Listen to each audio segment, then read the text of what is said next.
प्रिय मित्रों, नमस्कार।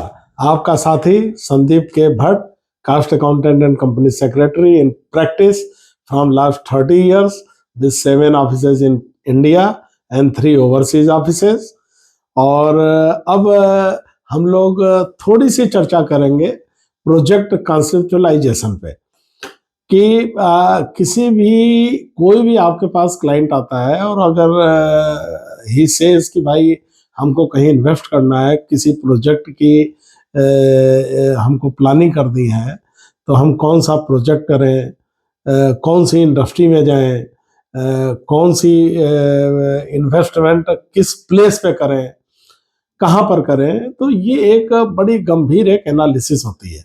बीइंग ए प्रोफेशनल, हमें उस व्यक्ति के, उस इंडस्ट्रियलिस्ट के सारे परिवेश को प्रॉपर्ली एनालाइज करना होता है and we have to see कि उसकी टेक्निकल क्वालिफिकेशन क्या है and what support he is having from his family members, और वो उसका फैमिली ट्री क्या है, बिजनेस ट्रैक उसका क्या है, किस लाइन ऑफ बिजनेस में है, और वो हॉरिजॉन्टल इंटीग्रेशन करना चाह रहा है कि वर्टिकल करना चाह रहा है, किस तरीके के इंटीग्रेशन में वो जाना चाह रहा है। तो ये सारी चीज़ें हम लोगों को एक प्रोजेक्ट मैनेजमेंट कंसल्टेंट के तौर पे देखनी आवश्यक है।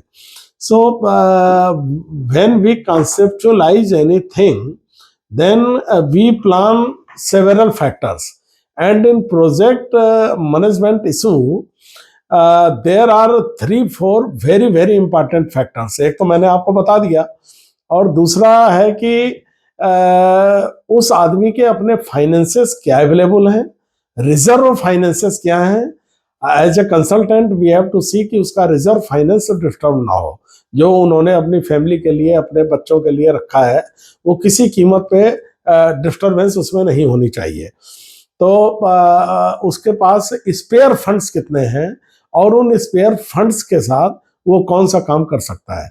जैसे for example, if anyone approaches you कि जी हमको मेडिकल कॉलेज का प्रोजेक्ट लॉन्च करना है, we have set up 22 medical colleges in the country including government medical colleges.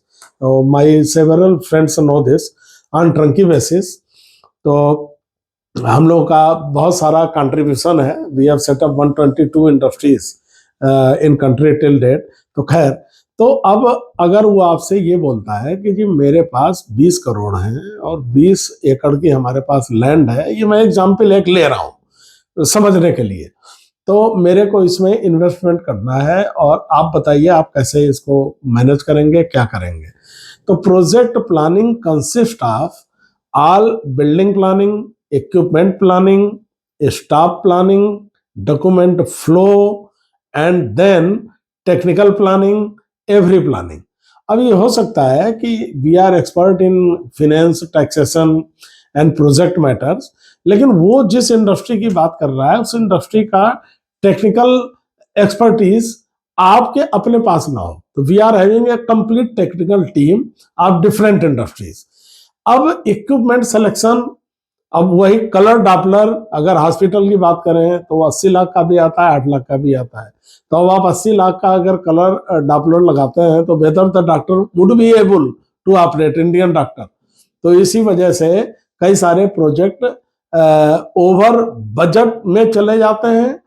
और as a project consultant when we manage, our role is to reduce the costing.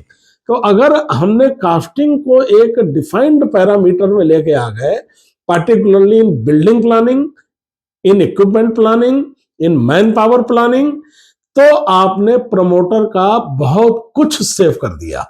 And then government approvals, no doubt you must be aware, for example, if you are doing a medical college project or you are doing any textile industry or you are doing any other industry, तो उस industry की सारी process from A to Z आपको पता होना चाहिए, तभी आप उसकी प्लानिंग कर पाएंगे। अगर आपको 3 चीजों की जानकारी है, 2 की नहीं है, तो 3 चीजें तो ठीक हो जाएंगी, 2 में जाके वो फंस जाएगा अल्टीमेटली और प्रॉब्लम हो जाएगी। बहुत सारी दिक्कत देखी गई है।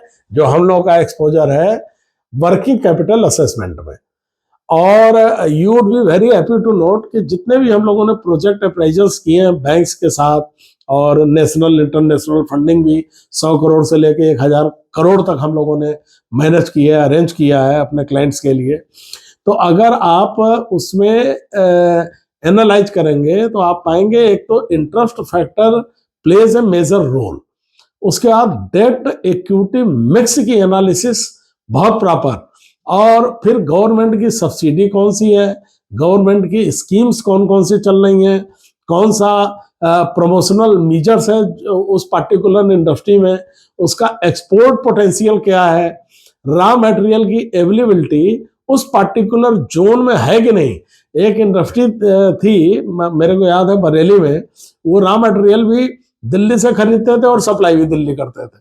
Unnecessarily they increase the cost, तो ज्यादा अच्छा होता है कि ग्रेटर नोएडा या नोएडा में फैक्ट्री लगा लेते हैं। खैर ये एक बात है।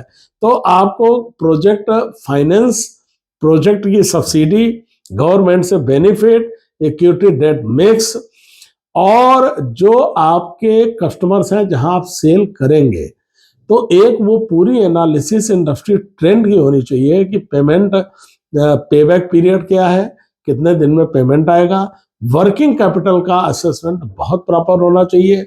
अदरवाइज क्या होता है कि 1-2 साल के बाद इंडस्ट्री प्रॉब्लम में आती है या कोई दिक्कत होती है वर्किंग कैपिटल की, बैंक्स उसको फर्दर एडवांस करती नहीं है, क्योंकि वो जो भी सीएमए डाटा एनालिसिस है उस एनालिसिस के बेसिस पे वो टारगेट को अचीव नहीं कर पाता है।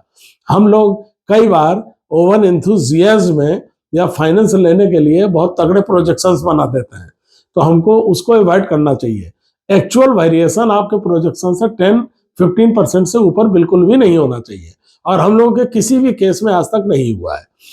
तो ये एक छोटा सा एक हमने वीडियो बनाया कि प्रोजेक्ट कंसेप्चुअलाइजेशन बहुत प्रॉपर और ठीक तरीके से हमको करना होगा, प्लानिंग ठीक से करनी होगी, क्योंकि वो इंडस्ट्री जब ग्रो करेगी, वो प्रमोटर ग्रो करेगा तो हमको भी हैंडसम फीस देगा। और प्रोजेक्ट प्लानिंग वही कर सकता है जिसको टैक्सेशन की भी जानकारी हो, बिल्डिंग की भी हो, रिलेवेंट लॉ पता हो, रिलेवेंट कानून पता हो, डिफरेंट गवर्नमेंट अप्रूवल्स के मैकेनिज्म पता हो, ये कैसे अप्रूवल लेगा, किस तरीके से करेगा। तो इसके लिए एक पूरा टीम और सिस्टम होना चाहिए, और हम लोग तो खैर कर ही रहे हैं, और जो भी फ्रेंड्स चाहेंगे तो we are ready to support into it without any problem, क्योंकि our orientation is to give our expertise, our teams expertise to the industry, to our professional colleagues. तो फिर हम लोग अब एक एक इंडस्ट्री को सेलेक्ट करेंगे और उसके ऊपर डिटेल में बात करते रहेंगे। ठीक है, तो अभी के लिए आपका बहुत बहुत धन्यवाद। चैनल को लाइक करें, सब्सक्राइब करें, अपने दोस्तों को जरूर भेजें। बहुत बहुत धन्यवाद। Thank you.